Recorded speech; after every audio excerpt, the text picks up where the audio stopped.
Halo guys, apa kabar kalian? Semoga kalian selalu sehat dan selalu dalam lindungan Tuhan. Review film kali ini berjudul Jani Jan 2023. Film drama asal Hindi India ini berkisah tentang seorang ibu tunggal yang melakukan pembunuhan terhadap seorang anggota kepolisian demi putri sematawayangnya. Film ini diperankan oleh aktris populer Kareena Kapoor sebagai Maya, serta lawan mainnya Jaideep sebagai Naran. Lantas seperti apakah strategi Vijay Varma yang berperan sebagai inspektur kepolisian dalam mengungkap kasus pembunuhan ini? Baiklah, tanpa basa-basi lagi, inilah alur ceritanya.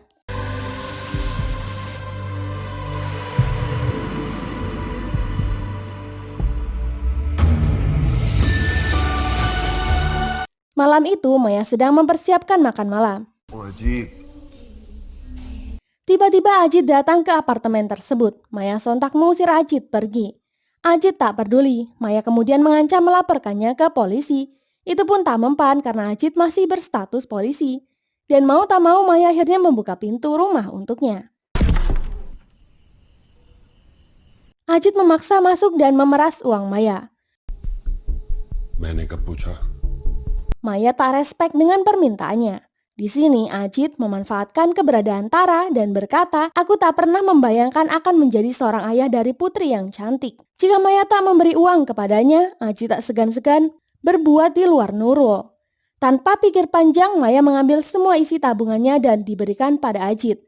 Sementara itu, Tara nampak ketakutan melihat ibunya kembali berurusan dengan ayahnya yang gila uang. Maya menenangkan putrinya, lalu segera memberikan uang pada Ajit sekaligus mengusirnya. Sebelum pergi, Ajit mengadang-adang Tara untuk dijual ke seorang germo. Ajit berkata, "Anak kita telah dewasa, kelak dia akan menjadi bintang, seperti halnya kamu di masa lalu." Diketahui Maya bertemu dengan Ajit di sebuah bar. Maya kala itu merupakan seorang wanita penghibur. Maya kesal dengan masa kelam itu. Ia kembali mengusir Ajit.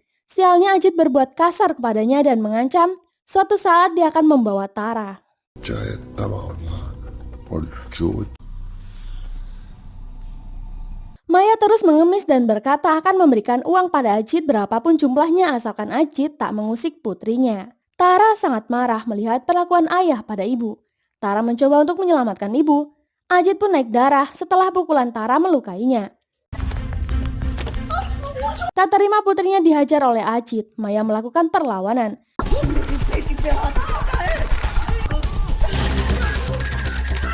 Maya ikut membantu ibunya dan secara tak sadar, kini Maya telah membunuh Ajit menggunakan kabel pemanas. Maya panik ketakutan, begitupun dengan Tara. Maya bingung dan mencoba menyembunyikan jasad Ajit. Tiba-tiba, Naran berada di depan kamarnya. Melihat raut wajah Maya ketakutan disertai keringat dingin, membuat Naran curiga dan bertanya apa yang terjadi pada Maya. Maya mengelak. एक कॉकरोच घर में घुस गया था। Lalu ia kembali membereskan jasad Ajit. Tak lama, Naran kembali lagi ke kamar Maya. Ia sangat yakin sesuatu telah terjadi pada Maya dan Tara. Naran berkata, "Tak mudah menyembunyikan jasad, kau tak bisa mengurusnya sendirian." Tak berpikir panjang, Maya menerima bantuan Naran. Maya heran, mengapa Pak Guru bisa tahu semuanya? Naran berkata, kehidupan ini seperti rumus matematika, dengan segala kemungkinan yang ada memberikan petunjuk jika seorang pria menakutkan itu kembali menemui Maya. Di mana Naran menemukan putung rokok di depan pintu Maya. Naran juga melihat sepatu pria terbungkus kain di dalam kamar Maya. Maya heran, Naran tahu segalanya. Maya lalu mengungkap bahwa pria yang bertemu dengannya tadi adalah suaminya. Maya juga memberitahu bahwa ia lari dari Ajit 14 tahun yang lalu dan sekarang Ajit mengincar putri sematawayangnya. Maka dari itu Maya membunuhnya. Naran lalu berkata, tak mudah menyembunyikan kasus ini dari polisi. Semua tanda-tanda kekerasan membekas di jasad tersebut. Maya mengaku bahwa hanya dia yang melakukan pembunuhan itu agar Naran tak menaruh curiga pada putrinya. Naran menyangkal, dalam pembunuhan ini kau butuh 4 tangan dan kau hanya punya 2 tangan. Jika Maya tetap bersikap keras seperti ini, maka polisi akan lebih cepat mengungkap kebohongannya. Maya tidak ingin Naran terlibat dalam kasus tersebut. Naran spontan berkata, menyembunyikan kebenaran itu juga kejahatan dan aku siap terlibat. Setelah itu, Naran memindahkan mayat Ajit ke kamarnya dan seluruh barang bukti harus disingkirkan. Naran mengamankan identitas Ajit karena Naran telah memprediksi bahwa polisi yang hilang akan segera dicari oleh atasannya. Jika itu terjadi, maka polisi juga akan menemukan Maya. Naran mengatur strategi untuk mengamankan Maya dan Tara. Dengan tidak langsung, Naran menjadi otak di balik pelenyapan jasad Ajit. Esok paginya, Maya dihantui perbuatannya. Di tempat kerjanya, Maya berusaha baik-baik saja. Sementara itu terlihat Karan baru saja tiba di Kalimpong.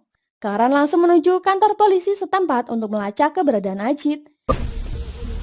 मात्र आखिरी नून लुके Inspektur berkata Kalimpong bukanlah wilayah yang luas sehingga akan lebih mudah melakukan pencarian. Maya dihantui rasa takut, namun bagi Naran tidak ada yang perlu dikhawatirkan jika Maya melakukan sesuai arahannya. Sementara itu polisi telah mencari ke beberapa penginapan di Kalimpong ini. Namun, belum juga ada hasilnya. Selanjutnya, Karan bersama rekan polisi singgah makan siang. Maya tak tahu jika mereka adalah polisi yang sedang mencari Ajit. Hingga Maya terkejut tak kala Karan memperlihatkan foto si mantan suaminya. Tak lama kemudian, Naran juga datang memesan makanan favoritnya. Fried rice special. Good morning, teacher. Good morning, teacher. Siapa sangka, Karan dan Naran adalah teman semasa kuliah. Relation is 956 4. Melihat kekhawatiran di wajah Maya, Naran telah memprediksi soal keberadaan Karan. Thank you. Dan saat hendak kembali, Maya menghampirinya. Tapi Naran menolak untuk berbicara di depan umum bersama Maya. Karan mengunjungi sebuah sekolah. Kepolisian melacak terakhir kali HP milik Ajit ada di tempat ini. Tiba-tiba rekan polisi mendapat kabar. Ajit ditemukan memesan sebuah kamar hotel di Alice Villa. Mereka langsung ke TKP. Setibanya di sana, kamar dalam kondisi kosong. Namun seluruh barang milik Ajit masih berada dalam kamar ini.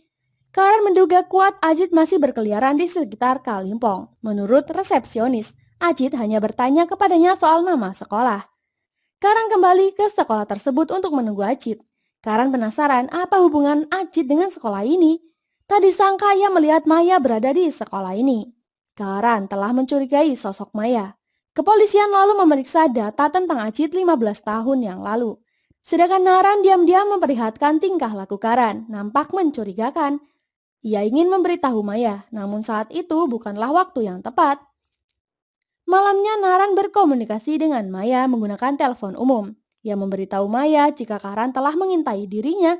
Naran berkata, sejak kuliah aku tahu Karan sangat cerdas. Aku juga tahu apa yang ada di pikirannya.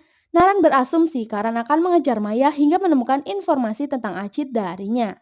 Atau sampai ia mengakui perbuatannya. Maya ketakutan. Ia telah pasrah dengan semuanya. Naran tak ingin Maya melakukan hal yang bodoh dan di luar kendali, karena itu akan membahayakan Tara dan dirinya. Ia berjanji pada Maya, jasad Ajit tidak akan ditemukan polisi. उसका police ID भी मिला है साथ. Beberapa hari kemudian, polisi menuju TKP. Penemuan mayat yang diduga kuat itu adalah jasad Ajit. Warga menunjukkan identitas itu adalah milik Ajit, namun mayat dalam kondisi mengenaskan. Jasad terbakar 99%. Membuat dokter kesulitan melakukan otopsi. Namun dokter yakin ini adalah jasad Ajit. Dokter memberitahu Karan detail pembunuhan yang membekas di jasad Ajit itu dilakukan pada tanggal 10 pukul 7 malam. Setelah itu Karan mendatangi apartemen Maya. Sialnya malam itu Naran tidak bisa dihubungi. Singkatnya Maya pun membuka pintu dan saat diinterogasi, Maya mengaku Ajit adalah suaminya. Karan kesal lantaran di awal Maya berkata tak mengenalnya. Malam itu juga, Maya dibawa ke kantor polisi untuk dimintai keterangan. Setiba di kantor polisi, Maya menceritakan kisah masa lalunya dengan segala keburukan Ajit. Karan juga telah mendapat jejak digital Maya sewaktu bekerja di dunia malam. Maya kesal telah diingatkan ke masa lalunya. Beberapa waktu, Karan dan rekannya datang ke apartemen Maya untuk menanyakan aktivitas Maya di tanggal 10. Namun dari sekian penjelasan Maya, Karan merasa ada yang janggal alias tidak sesuai dengan apa yang telah Maya jelaskan. Karan menduga nampaknya otak licik sedang bekerja di balik wajah cantik Maya. Secara tak sengaja Karan melihat Naran. Di sini Karan menanyakan beberapa hal tentang Maya dan Naran. Naran mengaku walaupun ia bertetangga dengan Maya, mereka jarang berbicara.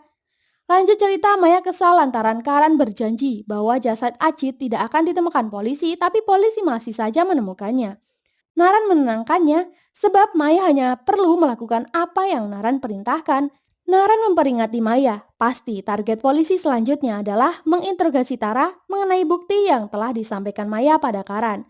Maya lalu memeluk Naran sebagai tanda terima kasih atas segala bantuannya.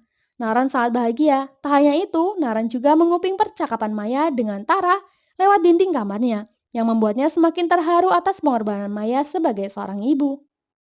Sementara itu, Pak Komisaris ini marah lantaran Karan belum juga menangkap Maya. Karan butuh waktu membuktikan Maya sebagai tersangka. Rekannya berkata jika Maya hanyalah ibu dari gadis kecil dan Karan menjadikannya pembunuh profesional. Baginya tak mudah membesarkan anak seorang diri. Sebagaimana ibunya membesarkan dia, Karan tiba-tiba terbayang tubuh Maya yang seksi yang mengalihkan semuanya pada imajinasi bagaimana Maya bertindak dalam kasus ini. Akhirnya Karan menemukan alur baru dari seluruh cerita Maya. Sementara itu Maya mengaku pada Naran melalui panggilan telepon jika tiket bioskop telah berada di tangan polisi. Begitupun Tara, Karan telah menginterogasi Tara di sekolahnya. Sialnya Tara menutupi satu hal pada Naran.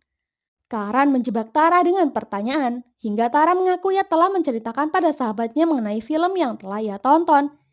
Karan telah lama berdiri di depan apartemen ini untuk mengawasi Maya. Naran mengajak Karan untuk masuk ke apartemennya. Diam-diam, Naran memperhatikan wajah Karan yang terlihat masih muda. Ia membandingkan dirinya yang terlihat tua dan berambut botak, karena kecintaannya pada matematika membuatnya banyak berpikir. Demi menyelesaikan kasus Ajit, Karan malah meminta bantuan pada Naran untuk mengawasi tetangganya yang seksi itu. Naran bertindak seakan-akan ia tak yakin jika pelaku pembunuh itu adalah Maya, mengingat Maya hanyalah seorang ibu yang sederhana. Cerita masih berlanjut. Maya merasa Karan telah mengikuti dirinya. Di sini Karan mencoba mengelak dan katanya ia hanya ingin mengajak Maya berkencan. Maya tak tahu saja itu adalah taktik Karan untuk mencari celah terkait dirinya. Di sisi lain, Naran sibuk membuka info konsultasi rambut botaknya. Ia membayangkan jika rambutnya lebat seperti Karan, mungkin saja Maya akan jatuh hati padanya. Sementara Karan terus mendesak Maya tentang keberadaannya di tanggal 10 itu. Namun Maya tak angkat suara dan meninggalkan Karan di saat makanan super pedas menghantam lambungnya. Singkat cerita, bukti-bukti lain telah dikumpulkan rekan polisi. Hasil otopsi menunjukkan bekas ikatan tali di leher mayat Ajit serta luka benturan di kepalanya diduga berasal dari pemanas air. Karan semakin menggali info tentang itu hingga malamnya Karan berada di depan apartemen menunggu Maya. Naran juga berada di sana, ia takut terjadi sesuatu di luar kendali Maya. Karan memberitahu Naran bahwa mereka berdua akan berkencan di sebuah tempat karaoke. Tak lama Maya datang, dan dengan rasa sungkan Maya pun pergi bersama Karan. Maya tak sadar setelah Karan membuatnya hanyut dalam perasaan malam itu. Begitupun sebaliknya, pesona Maya yang seksi membuat Karan lupa diri. Sementara itu Naran telah menunggu lama hingga Maya tiba di apartemen. Rupanya, Karan telah menjebak Maya. Dia telah mendapat informasi jika sebelumnya Maya tak pernah mendatangi tempat karaoke sebagaimana yang dikatakan Maya padanya. Naran sangat khawatir, namun Maya juga tak bisa berbuat banyak sebab Karan selalu mengintai dirinya. Taktik ini sudah dibaca Naran jika semua itu adalah rencana mereka. Karan membawanya pergi dan polisi lainnya melacak seisi apartemen Maya. Malam itu Naran nampak kesal pada Maya setelah apa yang terjadi dengan Maya dan Karan di tempat karaoke. Rupanya Naran diam-diam mengikuti mereka hingga kemesraan Maya kepada Karan sangat mengganggu pikirannya. Setelah semua barang bukti tidak ada yang mengarah pada Maya, kini Karan tidak tahu lagi siapa pemeran di balik pembunuhan Ajit yang masih menjadi tanda tanya. Esoknya Karan kembali lagi ke kafe tersebut. Ia meminta waktu Maya karena hari itu Karan akan pamit untuk kembali ke Mumbai. Tiba-tiba teman Maya menahan Karan agar membawa Maya pergi. Katanya selama ini Maya tidak pernah memikirkan dirinya, dia hanya sibuk bekerja setiap hari. Namun bagi Karan wanita secantik itu penggemarnya banyak. Temannya ini spontan berkata, tidak ada kecuali Pak Guru. Karan terkejut sebab Naran mengaku jarang ke kafe ini. Setelah itu Karan pergi untuk menemui Naran. Saat bertemu, Karan mulai sadar apa yang selama ini Naran bandingkan dengan dirinya. Itu hanyalah karena Maya. Karan memberitahu Naran bahwa ia juga mendapat informasi di mana Naran mengambil cuti di tanggal 10. Dan selama bertahun-tahun itu, pertama kalinya Naran mengambil cuti. Naran mengelak dan beralasan bahwa tanggal 10 dia hanya berada di apartemennya karena tak enak badan. Naran tidak mengaku apapun itu pada Karan. Akhirnya Karan berkata kepolisian harus menahan Maya. Di saat yang sama, hati Naran semakin terluka, di mana dengan penuh bahagia Maya berkata tidak ada hubungan spesial di antara mereka. Bahkan setelah pengorbanan Naran sampai di titik ini, Maya masih juga tak peka dengan perasaan Naran. Selanjutnya Naran akan mengatur kembali rencana sebaik mungkin, karena kepolisian telah bertindak, kini saatnya mereka yang beraksi. Hanya satu opsi yang tersisa untuk mengeluarkan mereka dari kasus ini. Maya bingung, perkataan Naran yang penuh teka-teki. Naran kembali menyendiri dalam kamarnya. Ia menangis karena hatinya sangat terluka. Tak lama kemudian, Naran menulis beberapa surat dan menaruh di bawah pintu apartemen Maya. Di sekolah, Naran tak seperti biasanya. Hari itu ia sengaja mengalah dari murid yang selalu menantangnya. Murid pun bahagia. Kali ini Pak Guru akhirnya bisa dikalahkan. Naran pun ikut bahagia. Tiba-tiba Karan dikejutkan dengan kedatangan Naran ke kantor polisi.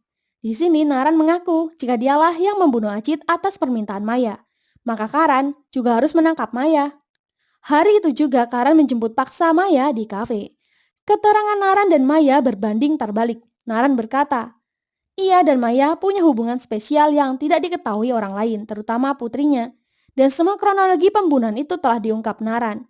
Karan mulai percaya dengan pengakuan Naran mengingat perkataan dokter yang mengatakan bahwa hanya pelaku yang tahu persis proses pembunuhan itu. Sembari mengingat pengakuan Maya yang menganggap Naran telah berimajinasi terlalu tinggi, Karan masih bertanya mengapa Naran tiba-tiba memberi pengakuan padanya. Naran berkata, karena Maya telah mengkhianati cintaku. Jika aku tahu akan seperti ini, aku tak akan membunuh suaminya. Dia telah menjadikanku pembunuh, maka dia juga harus dihukum. Karan baru menyadari, jika Naran cemburu padanya setelah malam itu, ia berkencan dengan Maya. Surat teror yang dibuat Naran mengarah kepada Karan. Dari sinilah Karan menyimpulkan, kecemburuan telah membawa Naran dendam pada siapapun yang mendekati Maya. Dan sekarang semua bukti-bukti kuat mengarah pada Naran sebagai tersangkanya. Rupanya otak dibalik semua kasus Acit adalah orang jenius ini. Kini Naran menjadi tersangka dan Maya dibebaskan dari hukuman. Sebelum meninggalkan sel tahanan, Maya ingin menanyakan alasan Naran. Naran mengungkap satu hal yang selama ini ia sembunyikan dari Maya. Di mana pertama kali Maya mengetuk pintu rumahnya saat itu, Naran hampir saja gantung diri karena frustasi. Selama 10 tahun terakhir, Naran berusaha memecahkan soal matematika. Namun ketika ia berhasil, marah orang lain yang lebih dulu memecahkannya. Dan hari itu Maya telah menyelamatkan hidupnya. Kini ia mengalah dan akan kembali memecahkan soal matematika berikutnya. Ia hanya berpesan pada Maya untuk menjaga dirinya dan juga Tara. Tiba-tiba Naran histeris dan menyebut Maya pembunuh. Maya panik dan Karan menariknya keluar. Kini Maya bisa kembali menjalani kehidupan normal bersama Tara. Sebagaimana janjinya, Maya tidak akan jauh dari putrinya sendiri. Sementara di dalam penjara, Naran menikmati hidupnya dengan kembali memecahkan soal matematika yang belum ia tuntaskan. Hingga film pun berakhir. Terima kasih buat kalian yang sudah support channel ini. Jangan lupa tinggalkan like dan saran kalian di kolom komentar. Sampai jumpa di alur cerita berikutnya. Terima kasih.